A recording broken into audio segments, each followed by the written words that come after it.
आपको स्मरण होगा ना, काशीराज की कन्याएं अंबा,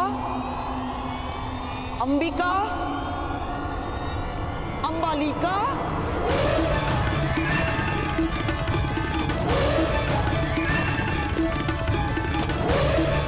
बस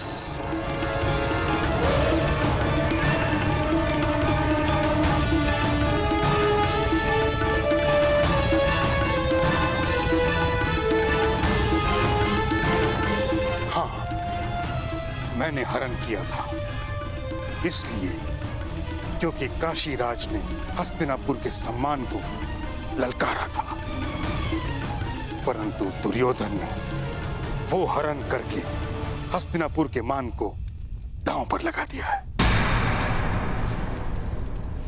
जो मैं कभी होने नहीं दूंगा।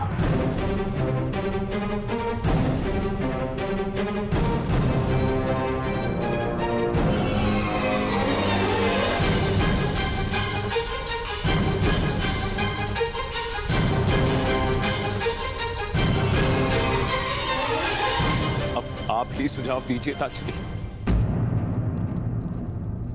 कि इस विषय में किया क्या जाए।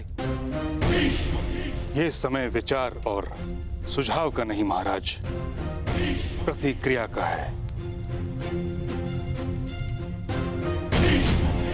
दुर्योधन और कर्ण कलिंग से निकल चुके हैं, अर्थात वो दोनों अंग प्रदेश की ओर जा रहे हैं।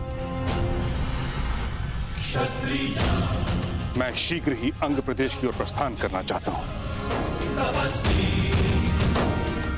प्रयास ये है कि कलिंग कुमारी को सकुशल कलिंग लौटा दिया जाए।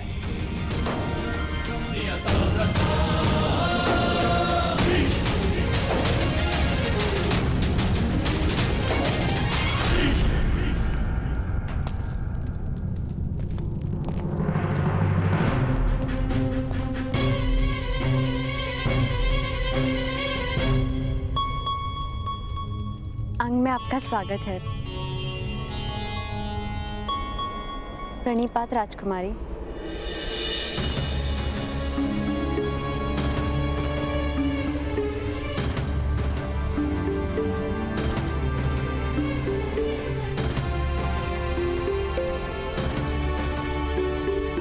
पधारिए पधारिए पधारिए।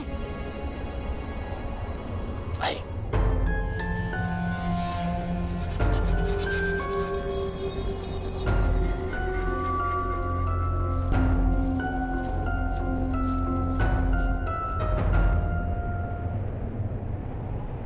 कर्ण, कुमारी भानुमति के मुख पर एक स्वयंवरा होने का ना हर्ष है ना आंखों में प्रसन्नता।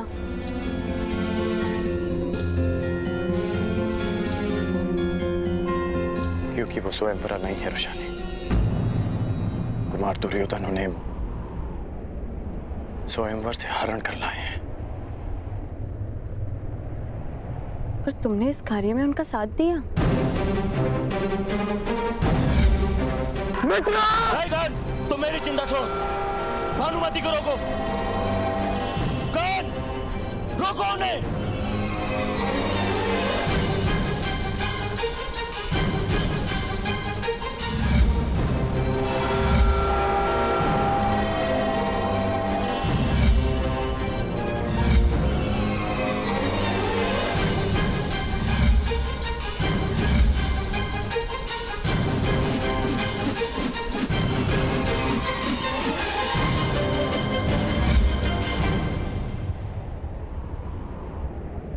मैं केवल अपना कर्तव्य निभा रहा था रुशाली। मेरा कर्तव्य है अपने मित्र की रक्षा करना और उन्हें दिए वचन को पूर्ण करना। और वो दूसरी कन्या? वो कुमारी भानुमति की सखी हैं। उसने उन्हें रोकने का प्रयास किया, विवश होकर उन्हें भी साथ लाना पड़ा। कर्ण, स्त्री की हाय में बहुत बल होता है। यदि कुमारी का भविष्य बिगड़ा तो विशाल, हमार दुर्योधन का उद्देश्य है हमारी भानुमति से विवाह करना, जो वो अवश्य करेंगे। ठीक है, इतनी लंबी यात्रा से आए हैं, मैं इन्हें भोजन करा देती हूँ। स्त्री हूँ, इसीलिए कदाचित अपने मन की बात मुझे बता सके।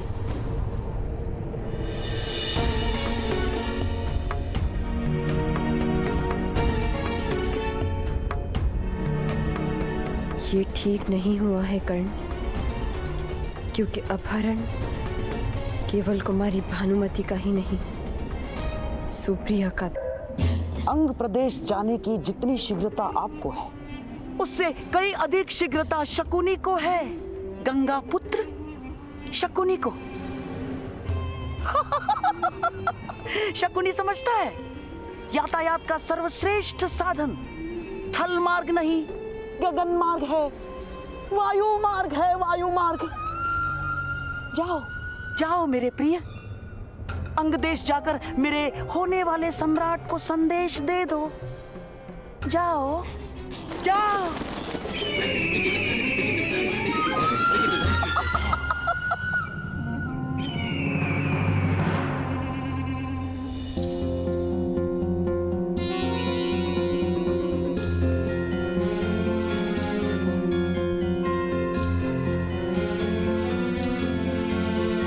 सखी, तुम क्या करोगी सुप्रिया? मैं समझी नहीं।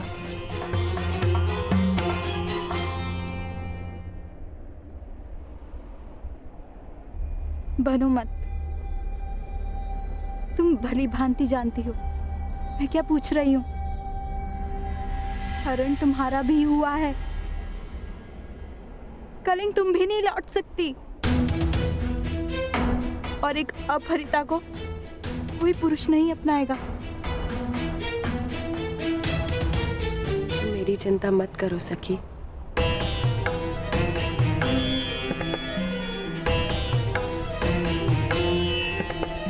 मैं तो कहीं भी चली जाऊंगी। नहीं, तुम मेरी सखी हो, और सखी होने से पूर्व एक स्त्री,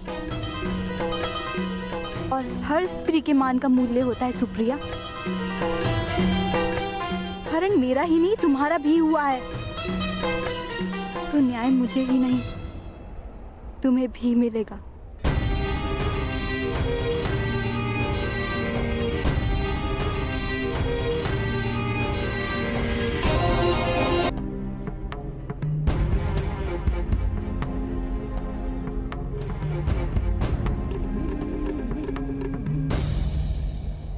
सब शुभ हो रहा है वैशाली। देखो कौन आया है।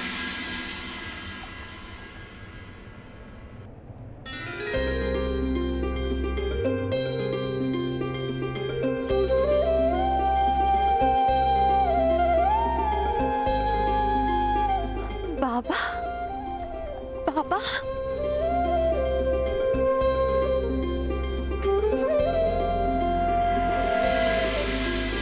अपनी पुत्री पर विश्वास करके भी उसे नाप ना पाना, ये मेरे आत्मविश्वास का खोट था।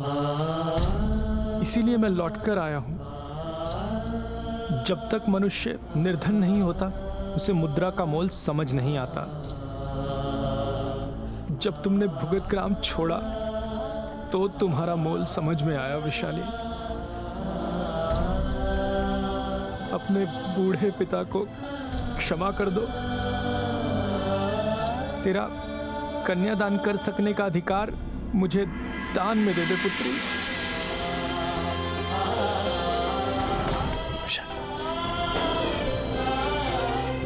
पिता और प्रेम की राशि भी एक होती है।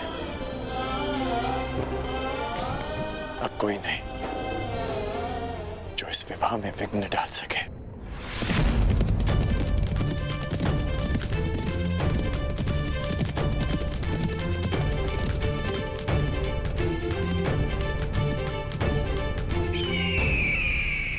ये तो मामाश्री का पालतू पक्षी है।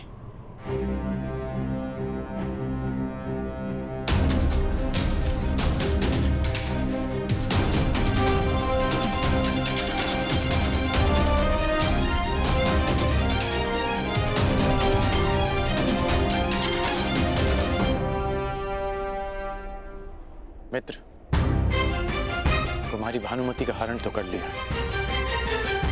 परंतु जब ये सूचना हस्तिनापुर पहुंची, सूचना हस्तिनापुर पहुंच चुकी है मित्र। पितामह भीष्म यहां आने के लिए निकल भी चुके हैं।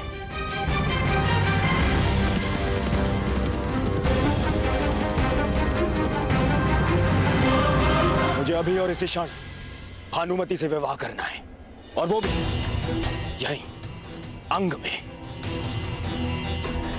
यदि पितामह के पहुंचने से पहले मैंने भानुमति से विवाह नहीं किया तो मेरा स्वप्न और सम्मान दोनों ही धाराशायी हो जाएंगे।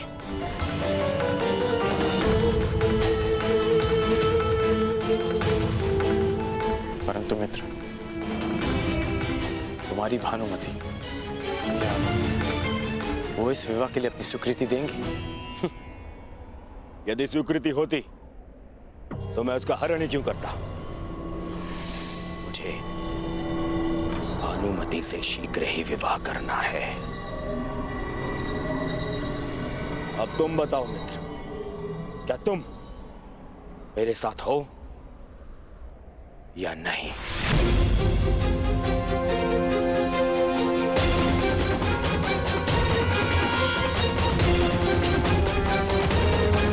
मित्रगण,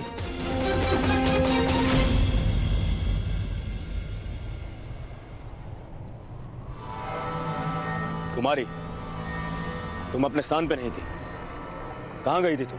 कहाँ जाती कुमार, और किसके पास जाती? जिस प्रकार वृक्ष से टूटा फल पुनः अपनी ढाल पर नहीं लग सकता, उसी प्रकार एक अपहृता कन्या अपने पिता के घर वापस नहीं लौट सकती। और उनके अतिरिक्त कहाँ जाती? एक और अंबा बन जाती और हर एक योद्धा से अपने अपमान का, अपने तिरस्कार का प्रतिकार मांगती। ये संभव नहीं, ये संभव नहीं है कुमार। अर्थात तुम इस विवाह के लिए प्रस्तुत हो?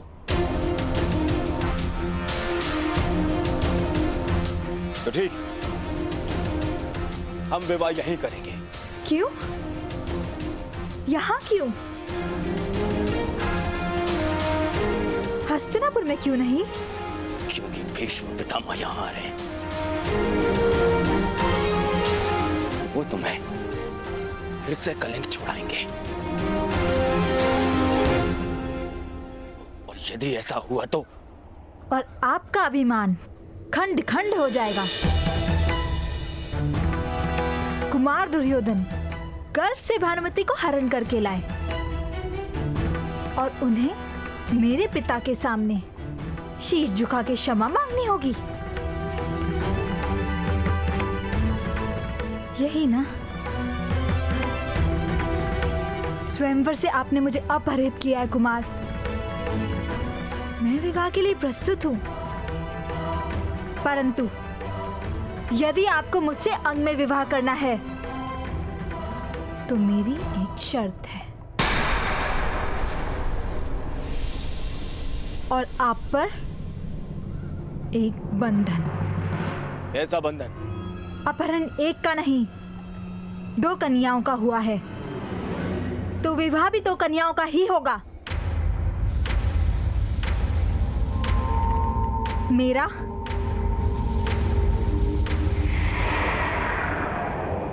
और सुप्रिया का।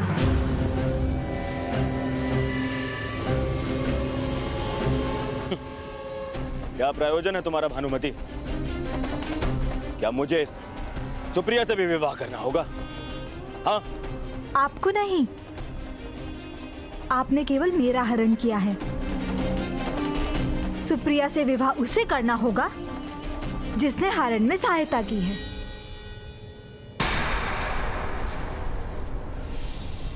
अंगराज कर्ण को।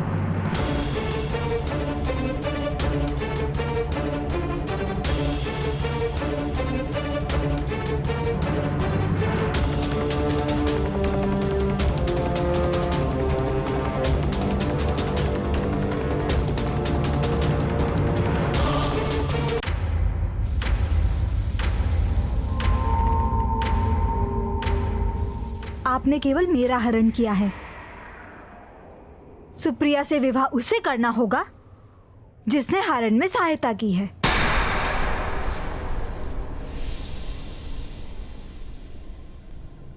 अंगराज कर्ण को।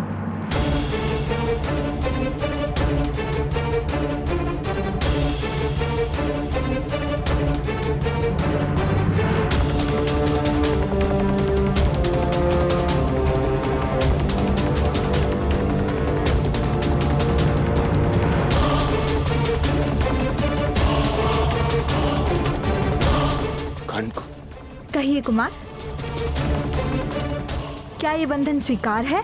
बस कुमारी, जो दुर्योधन बलपूर्वक तुम्हारा हरण कर सकता है, वो दुर्योधन बलपूर्वक तुमसे विवाह भी कर सकता है, बिना किसी अनुबंध को माने। यदि आप ऐसा सोचते हैं तो एक पग आगे बढ़ाइए कुमार।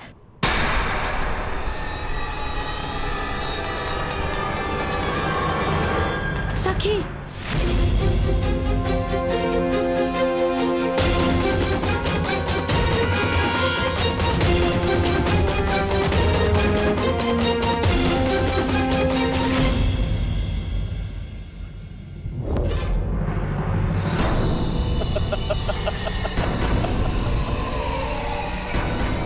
कुमारी, क्या आप हम पर प्रहार करेंगे?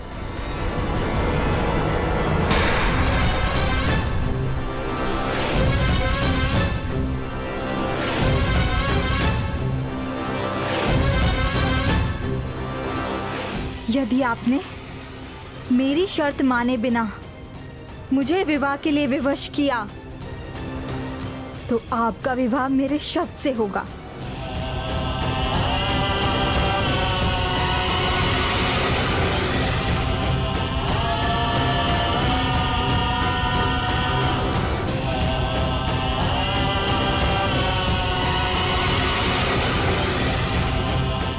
बोलिए, स्वीकार है?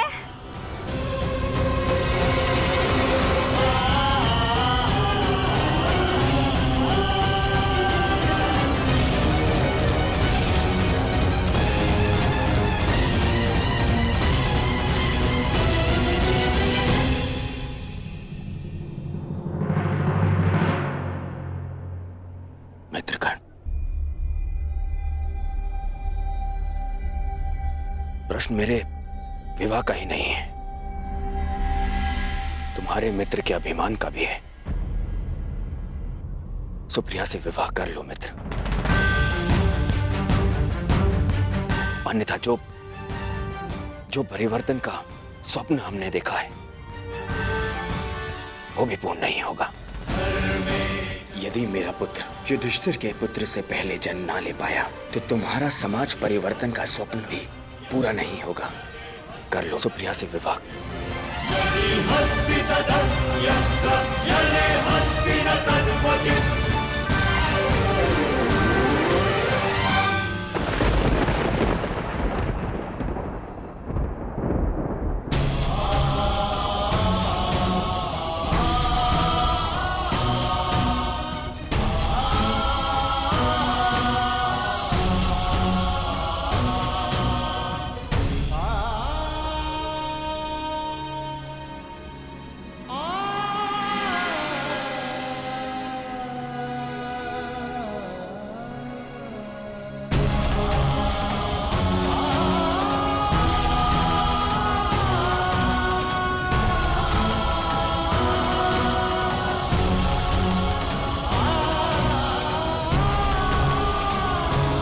नहीं सखी, कटार हटाओ। नहीं सुप्रिया, अब तो मेरा विवाह इसी शर्त पे होगा, जब अंगराज तुमसे विवाह करेंगे।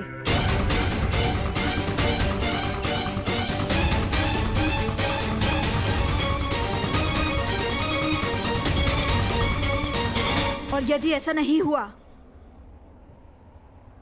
तो मैं अपने प्राण दे दूंगी।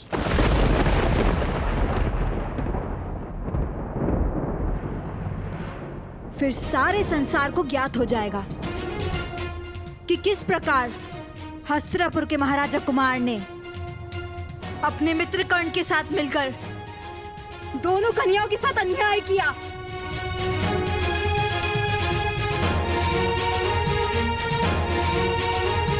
एक पल की भूल का दंड शताब्दियां भोगती हैं अंगराज। और कल यदि आपको अपयश मिला तो पीढ़ियों तक भुलाया नहीं जा सकेगा।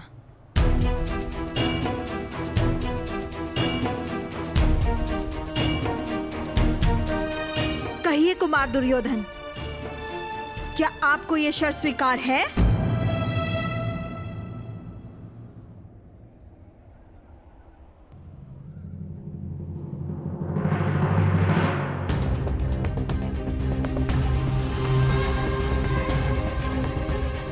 बोलो मित्र, उत्तर दो।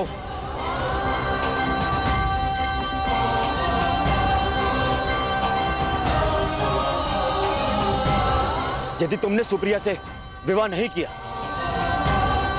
तो सारे संसार में अपयश फैल जाएगा कि हम दोनों अन्यायी हैं। वो कर्ण जो सदैव न्याय के लिए लड़ता रहा, उसे लोग अन्यायी कहेंगे।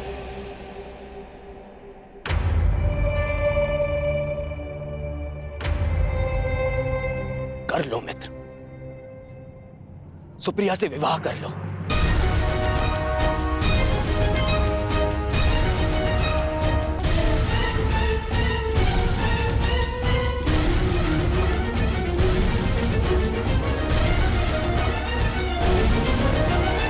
नहीं मित्र,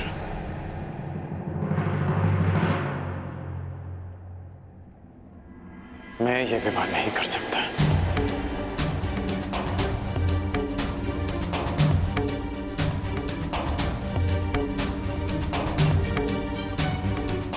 मेरे मित्र हो,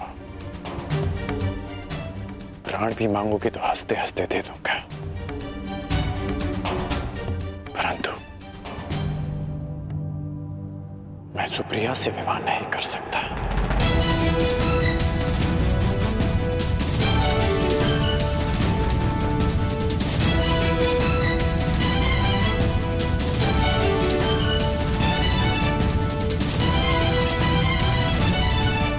मित्र,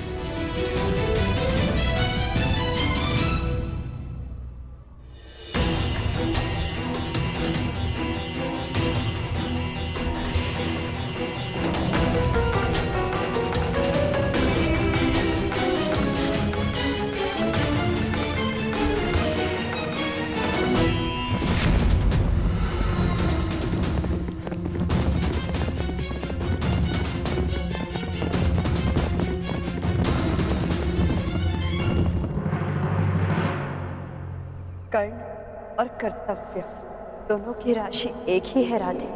जिसके साथ जीवन के मार्ग पर चलना है, उसके कर्तव्य के मार्ग पर बाधा नहीं बनेगी ये दुष्ट।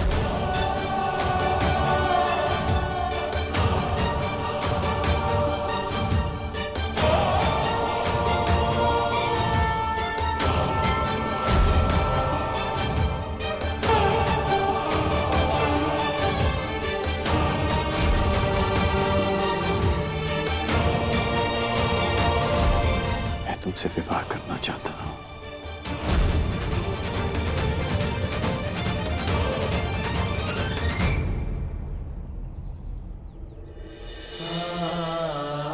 पहली बार वो मेरा घर नहीं हमारा घर होगा, और खिड़की से ऐसा दृश्य होगा जहां से सूर्य भी दिखे और चंद्रमा।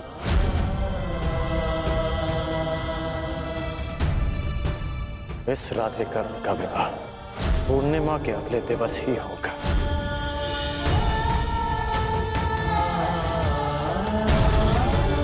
इन पुष्पों का एक गुण नहीं होगा हमारे प्रेम, ये हमारा प्रेम कभी मुरझाएगा नहीं। जब भी रुशाली को देखता हूं तो अनुभव होता है कि हाँ, मुझे उसके लिए संघर्ष करना है।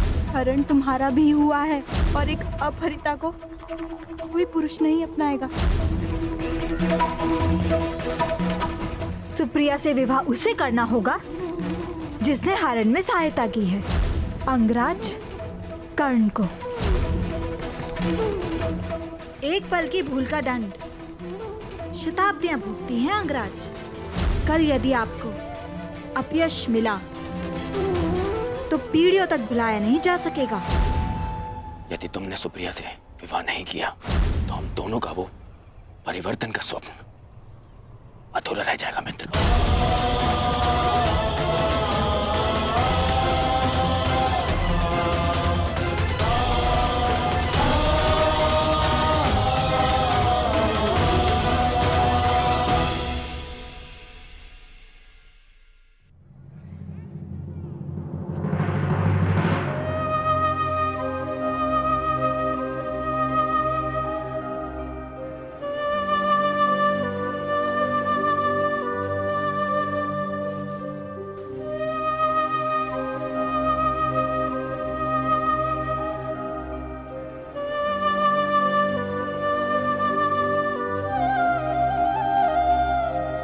दान चाहिए।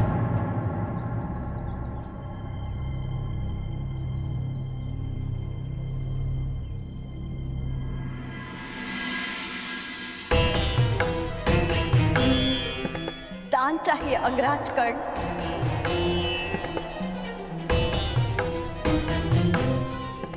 भूल कर भी वो मत मांगना जो तुम्हारे मन में चल रहा है। सूर्योदय के समय जो मुझसे मांगा जाए उसे देने के लिए मैं वचनबद्ध हूं।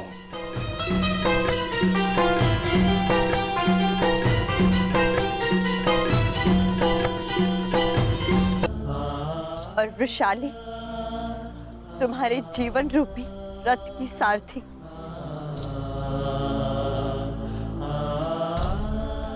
मैं कैसे तुम्हें अपने लक्ष्य से भटकने दे सकती हूँ?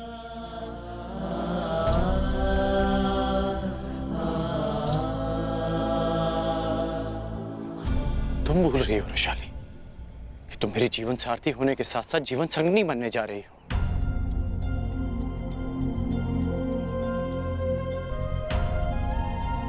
यदि कर्ण धनुष है तो वृषाली उसकी प्रत्यंचा, और प्रत्यंचा के बिना धनुष का क्या काम?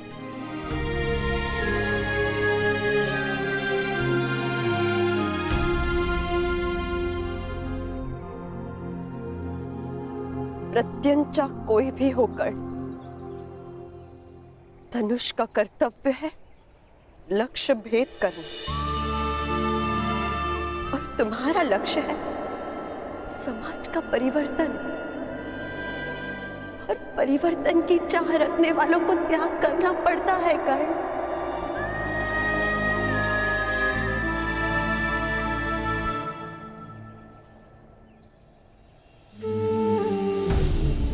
जानते हो कर्ण, वृक्ष की पूजा क्यों की जाती है? क्योंकि वो अपना सबसे प्रिय फल संसार के लिए त्याग देता है। प्यासों की प्यास बुझाने के लिए नदी को अपना उद्गम त्यागना होता है। खारे सागर को गले लगाना पड़ता है। यदि अपने जन्म के स्थान पर कर्म को मान्यता दिलवानी है तो तुम्हें अपने कर्म से सिद्ध करना होगा कर्ण। सुप्रिया को न्याय देना होगा।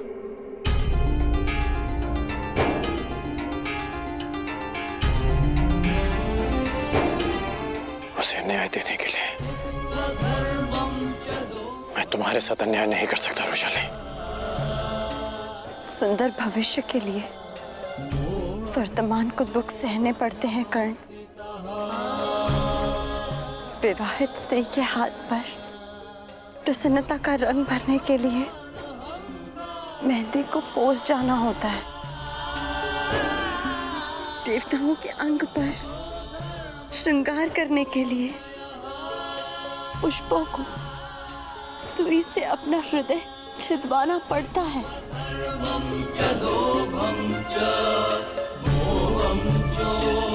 परिवर्तन का ये स्वप्न मैंने तुम्हारे साथ मिलकर देखा है। तुम्हारे बिना इस स्वप्न का कोई अर्थ नहीं। तुम्हारे स्वप्न के साथ मैं सदा रहूंगी कर्ण। यदि परिवर्तन एक महान इमारत है तो वृषाली उसकी नींव की ईंट बनकर रहेगी।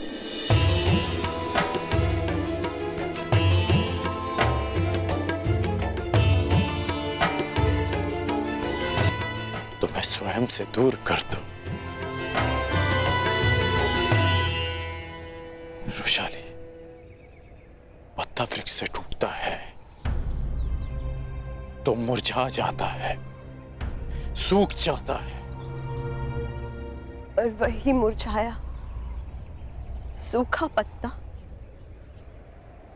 उसी वृक्ष के जड़ों में जाता है, खाद बनकर रिसता है और एक नए पत्ते को जन्म देता है। कर्ण, समाज उसके पीछे जाता है जिसका मान होता है। खंडित मूर्ति की कोई पूजा नहीं करता। यदि तुमने ये विवाह नहीं किया तो तुम पर एक स्त्री के अपहरण का कलंक लगेगा, एक नारी की मर्यादा भंग करने का कलंक लगेगा, उसके साथ अन्याय करने का कलंक लगेगा। इस बोझ के साथ तुम परिवर्तन के शिखर की यात्रा कैसे पूर्ण कर पाओगे कर्ण?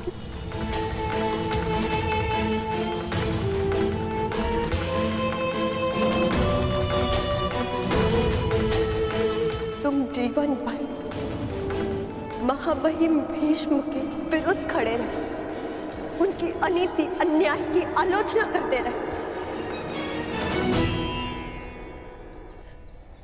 परंतु आज तुम वही करने जा रहे हो कर्ण जो महामहिम भीष्म ने अम्बा के साथ किया।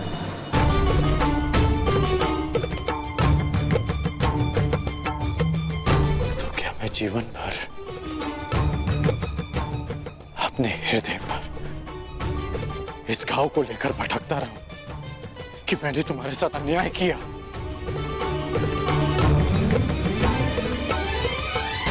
कर्ण, समाज के लिए अनाज उपजाने वाले किसानों को अपने हाथ पर छाले लेने पड़ते हैं। तलवार बनाने वाले लहूकार को भट्टी की गर्मी से झुलसना पड़ता है। महादेव बनने के लिए, संसार को अमृत चखाने के लिए स्वयं हलाहल विष पीना पड़ता है।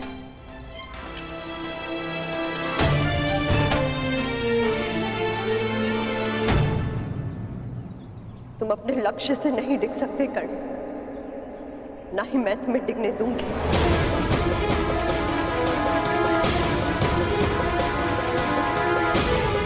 तुम दान देने के लिए वचनबद्ध हो कर्ण।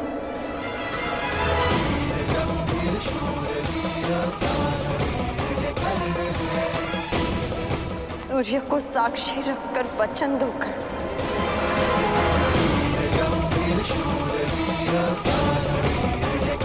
कि तुम सुप्रिया से विवाह करोगे।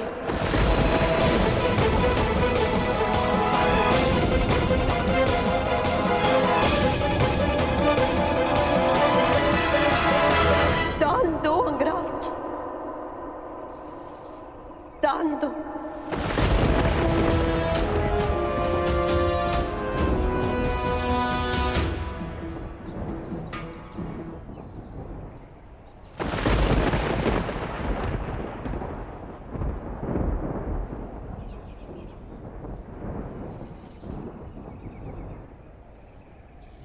कितना विचित्र है वृषाली कि जिस गुरु ने मुझे शस्त्र दान दिया उसने मुझे शाप भी दिया। जिस वैशाली को करण ने अपना सब कुछ माना, उसने आज उससे सब कुछ मांग लिया।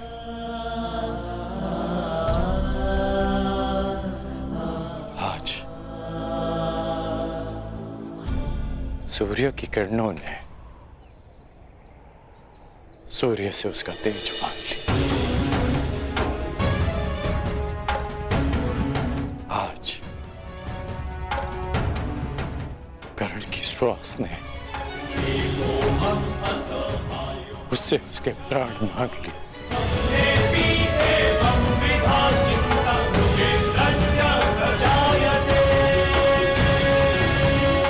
वचन देता हूं कि मैं ये दान दूंगा, इसलिए नहीं कि मुझे परिवर्तन लाना है, परंतु इसलिए कि मैं अपना वचन नहीं तोड़ सकता।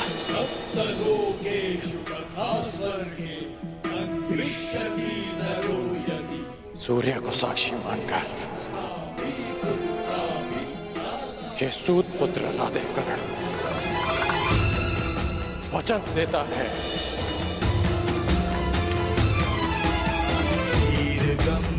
कि मैं सुप्रिया से विवाह करूंगा।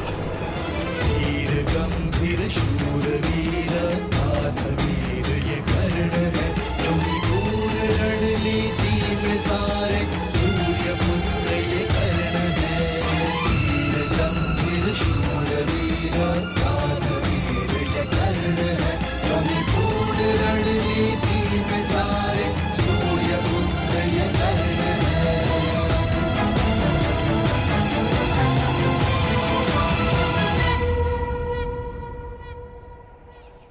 सूर्य को साक्षी रखकर वचन दूंगा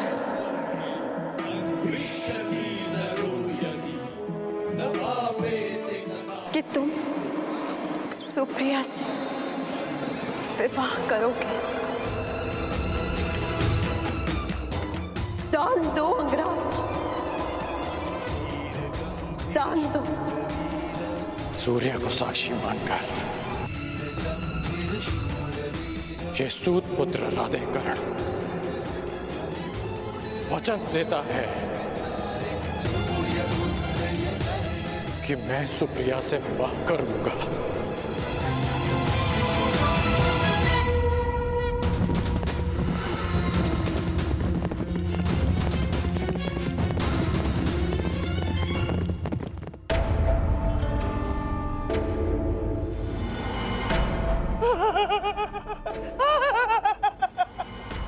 पक्षीदूत लौट आया है, अर्थात संदेश समय रहते मेरे होने वाले सम्राट को मिल चुका है। पक्षीदूत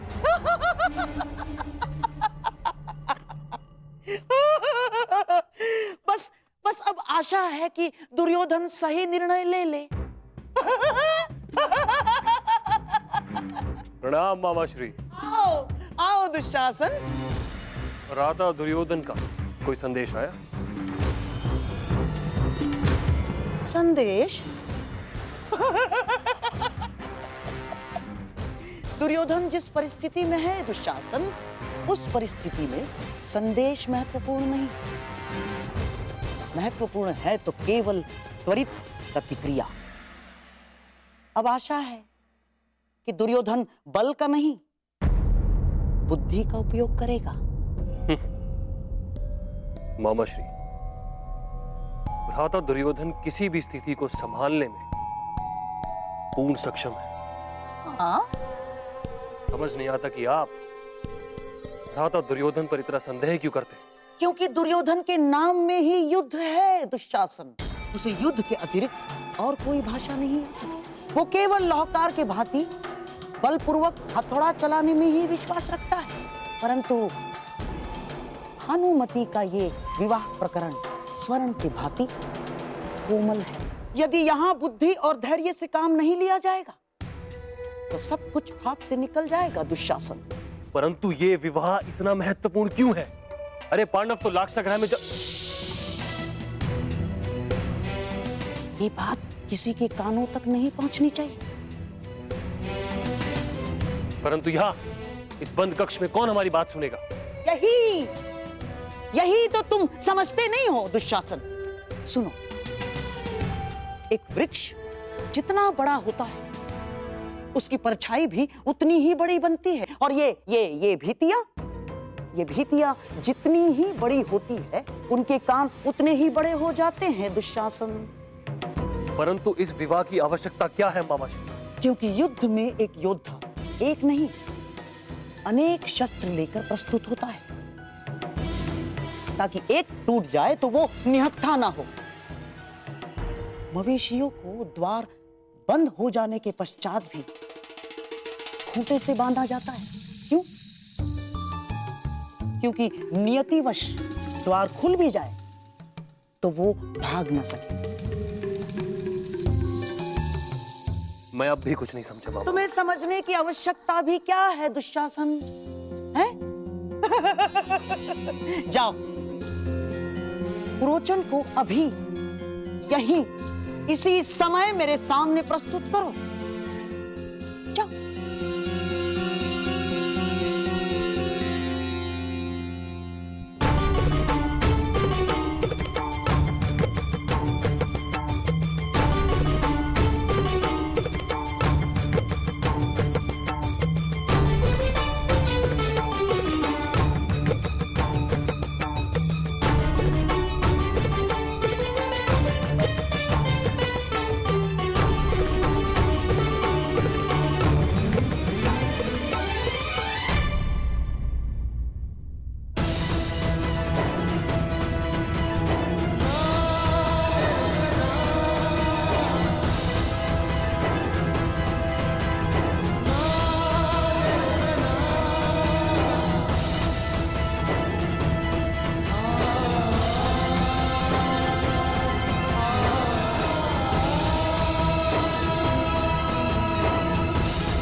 दक्षिणा स्वीकार करें गुरुदेव।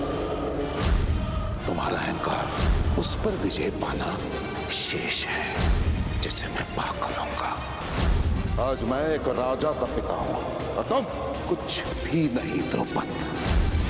इसलिए मैं भारद्वाज पुत्र द्रोण, हस्तिनापुर राजगुरु द्रोण, पांचाल का आधा राज्य द्रुपद को दान में देता हूं।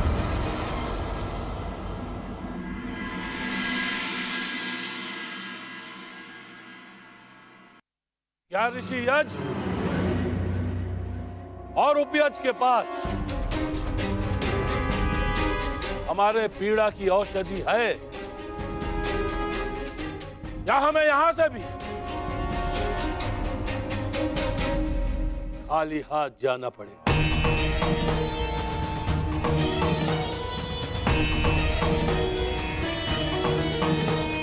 स्वागत है आपका पंचाल नरेश। नहीं, पांचाल नरेश नहीं।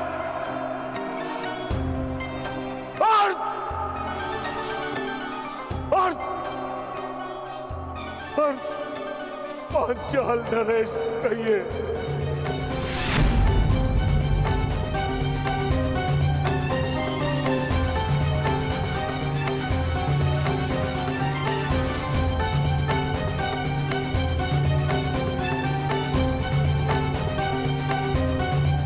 भ्राता यज को ज्ञात था कि तुम अवश्य आओगे द्रुपद। बोलो तुम्हें क्या चाहिए? मान की अग्नि ऐसी अग्नि है जो जल से नहीं, केवल अग्नि से बुझती है। प्रतिशोध की अग्नि से। प्रतिशोध चाहिए मुझे, प्रतिशोध। द्रोण का शव चाहिए मुझे, हस्तिनापुर का विनाश चाहिए मुझे, और उन्हीं बाणों से चाहिए जिन्होंने मेरे सम्मान को शत विशक्त किया है।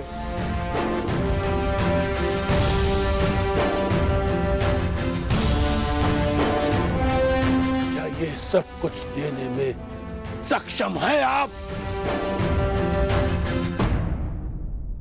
याचक को उतना ही प्राप्त होता है जितने का वो अधिकारी होता है द्रुपद, और तुम इस प्रतिशोध के अधिकारी हो।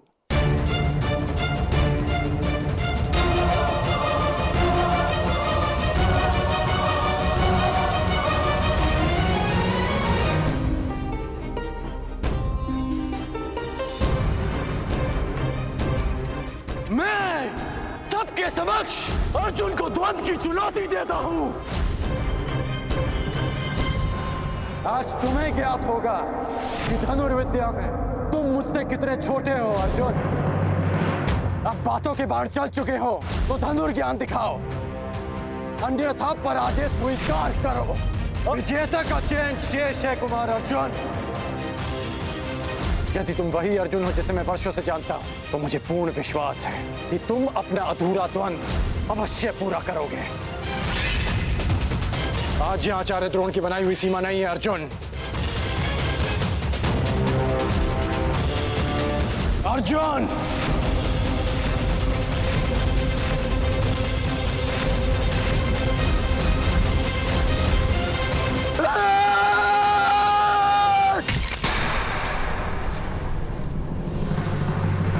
अर्जुन पुत्र, इतने व्यथित क्यों हो अर्जुन पुत्र?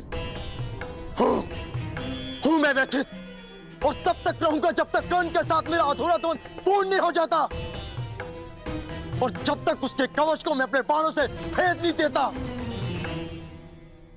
इतना क्रोध ठीक नहीं है पुत्र। कर्ण से इतनी शत्रुता क्यों? क्योंकि वो सदा रुकावट बनकर मेरे मार्ग में आ जाता है। एक कारण बताइए, क्यों मैं उससे बैर न रखूं? क्यों मैं उसके नाश के स्वप्न न देखूं? क्यों मैं उसके हृदय को अपने बाणों से भेद न दूं? क्यों मैं उसके प्राण न ले लूं? तुम ऐसा नहीं कर सकते क्योंकि कर्ण तुम्हारा।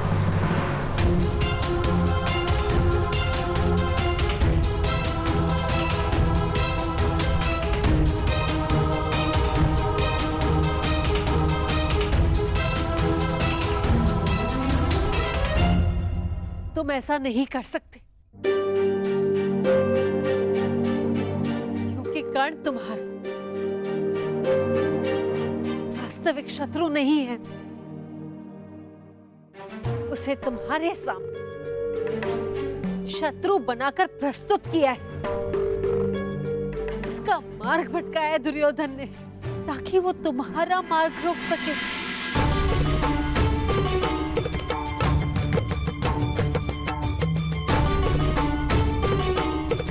यही रंगभूमि में हो, भानुमति के स्वयंवर में भी यही हुआ।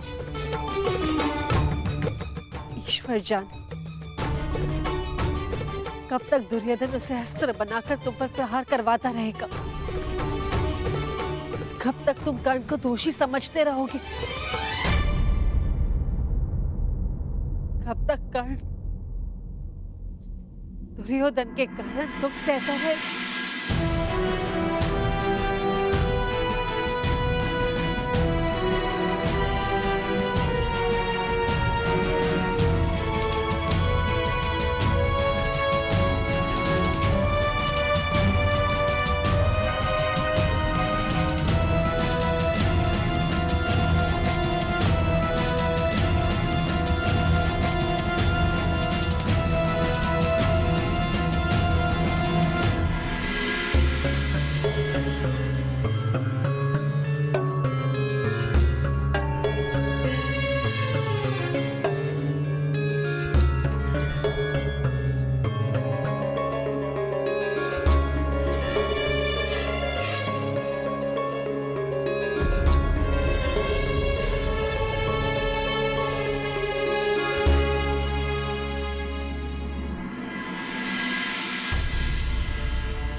प्रेम त्याग है, त्याग प्रेम है, फिर क्यों व्याकुल मन?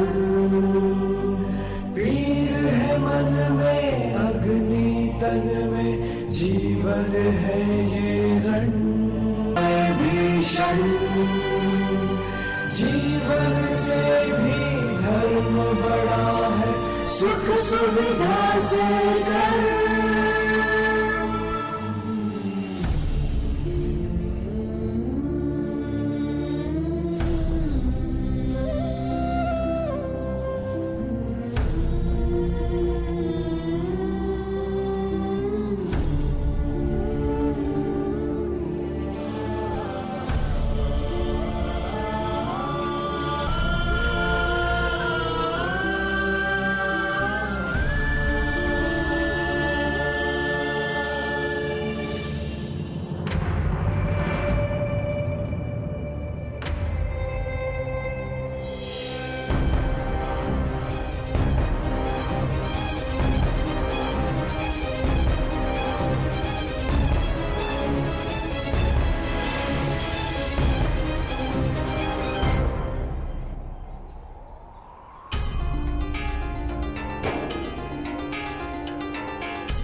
हमारा प्रेम इन फूलों की तरह रहेगा जो सारे संसार को सुगंधित कर दे।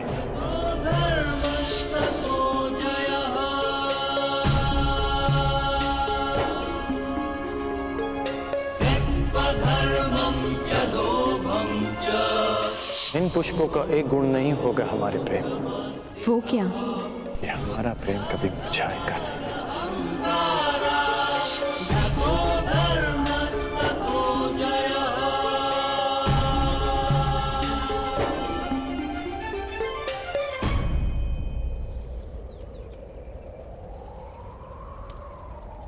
किसको पाए किसको खोए, विकट समय भीषण। जीवन से भी धर्म बड़ा है, सुख सुविधा से डर। अपने सही समय पर हो जाना चाहिए, बल्कि हो ही जाना चाहिए पुरोचन। प्रयास तो मेरा भी यही है महाराज, परंतु इतने कम समय में निर्माण संभव ही नहीं है। संभव है।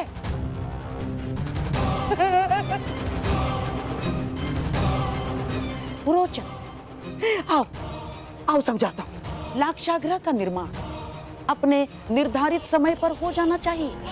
हाँ, हो जाना चाहिए, नहीं तो पांडवों के स्थान कोई और अपने परिवार सहित उस लाक्षागृह में भस्म हो जाएगा।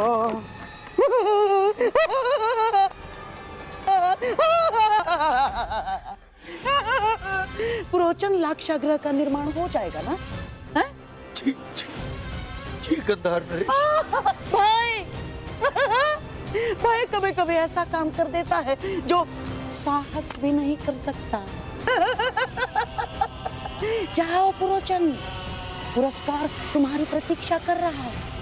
जाओ जाओ। लाक्षागृह तो बन जाएगा, परंतु आवश्यक ये है कि दुर्योधन का भानुमति के साथ विवाह बिना किसी विघ्न के संपन्न हो जाए।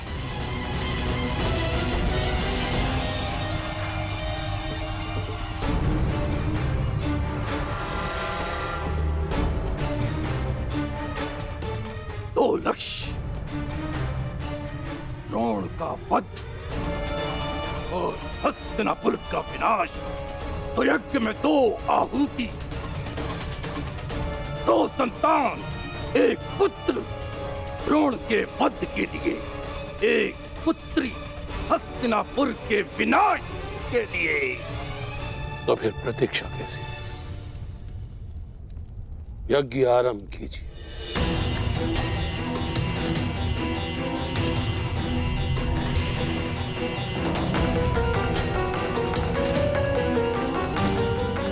अपने जीवन के बचे हुए दिनों की उल्टी गिनती आरंभ कर दो।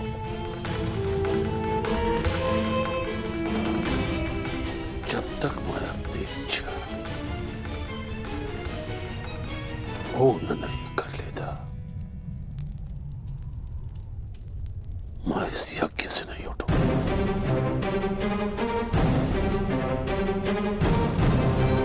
इस यज्ञ से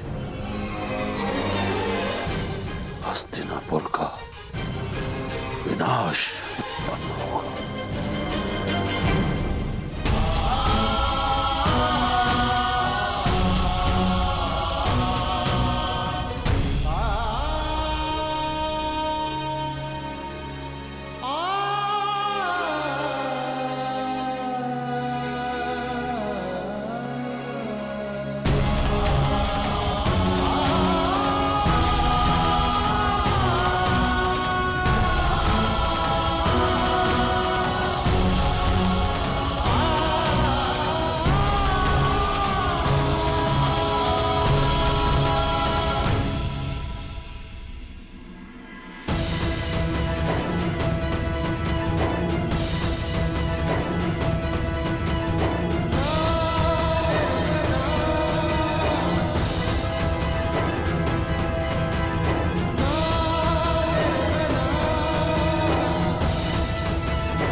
दुर्योधन,